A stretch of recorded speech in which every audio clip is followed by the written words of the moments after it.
Assalamualaikum warahmatullahi wabarakatuh.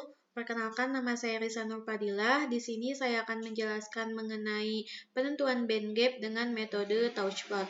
Nah, yang harus dilakukan itu adalah menentukan koefisien absorbansi, di mana rumusnya itu adalah 2,302 dikalikan dengan absorbansi. Nah, selanjutnya menentukan nilai energi yaitu 1240 dibagi dengan wavelength. Nah, nilai 1240 yang tadi itu didapatkan dari nilai Hc, di mana rumus dari energi sendiri itu adalah Hc per lambda. Jadi 0,2302 itu didapatkan dari persamaan Lambert-Beer, di mana menurut hukum Lambert-Beer sendiri, cahaya yang ditransmisikan itu sama dengan intensitas cahaya secara keseluruhan yang dieksponensialkan. Nah, pernyataan tersebut itu bisa dimasukkan ke dalam persamaan I sama dengan I0 E min AX, di mana I-nya itu adalah cahaya yang ditransmisikan, kemudian I0-nya itu adalah intensitas cahaya, dan X-nya ini kita bisa dikatakan sebagai panjang kupet, sehingga persamaannya itu dapat diubah menjadi I per I0 sama dengan eksponensial min AL.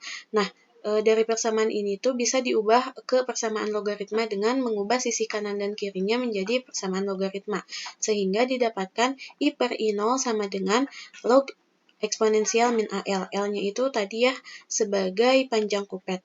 Nah, berdasarkan hukum logaritma atau persamaan di logaritma, persamaan tersebut ini bisa diubah gitu menjadi log I per I0 sama dengan min AL log E, di mana log E-nya itu adalah 0,4343, sehingga log I per I0 itu sama dengan AL 0,4343.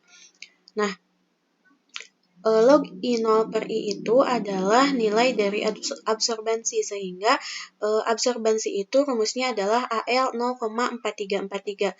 Nah, dari persamaan tersebut gitu, si A atau koefisien absorbansinya itu bisa dihitung 2,302 A per L, di mana mengasumsikan tadi L kita asumsikan gitu nilai L atau panjang kupetnya itu adalah 1, sehingga nilai A-nya itu 2,302 A per L.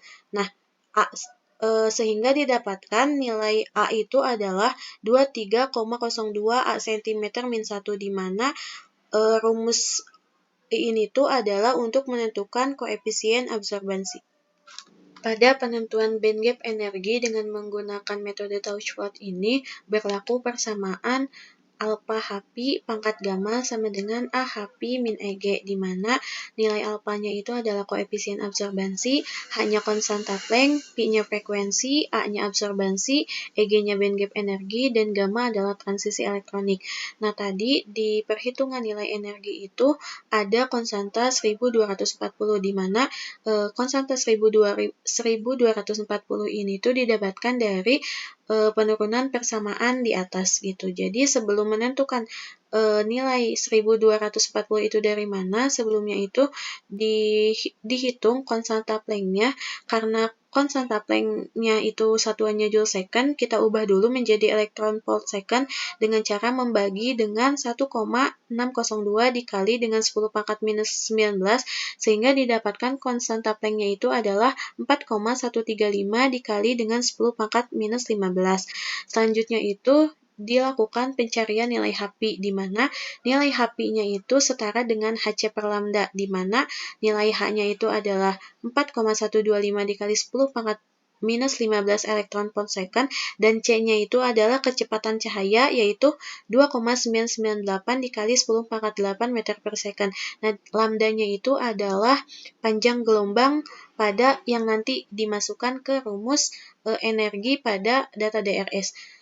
Nah, didapatkan nilai dari HP-nya itu adalah 12,398 dikali 10 pangkat minus 7 EP meter per lambda.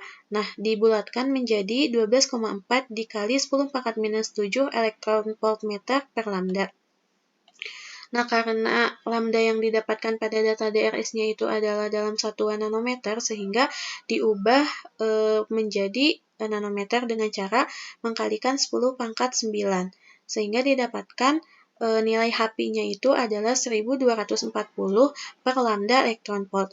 Nah, nilai 1240 per lambda ini tuh yang tadi ada di untuk menentukan nilai energi, sehingga bisa didapatkan nilai energi pada penentuan DRS ini. Selanjutnya dilakukan perhitungan AHP, di mana rumusnya sendiri itu adalah koefisien absorbansi dikalikan dengan energi, kemudian dipangkatkan 2. Nah, setelah didapatkan ini, kemudian kita tarik garis ke bawah, sehingga nantinya akan didapatkan data-data yang diperlukan. Nah, data yang didapatkan dari Excel tadi itu kemudian dipindahkan ke Origin untuk dibuat grafiknya, di mana pada sumbu X-nya itu adalah energi dan sumbu Y-nya itu adalah AHP kuadrat. Nah, selanjutnya dibikin grafik dengan cara memplotkan dan diklik line. Sehingga didapatkan grafik seperti ini, kemudian ditarik garis lurus dari yang dianggap linear, seperti ini, kemudian di screen reader pada di sini. Nah, didapatkan nilai X-nya itu adalah 2940. Kita tulis PG sama dengan 2,940. Nah, di mana nilai yang tadi dibaca di screen reader itu adalah nilai dari band gap energi pada data yang dihasilkan gitu. Sekian yang dapat saya sampaikan. Mohon maaf apabila ada kesalahan. Terima kasih. Wassalamualaikum warahmatullahi wabarakatuh.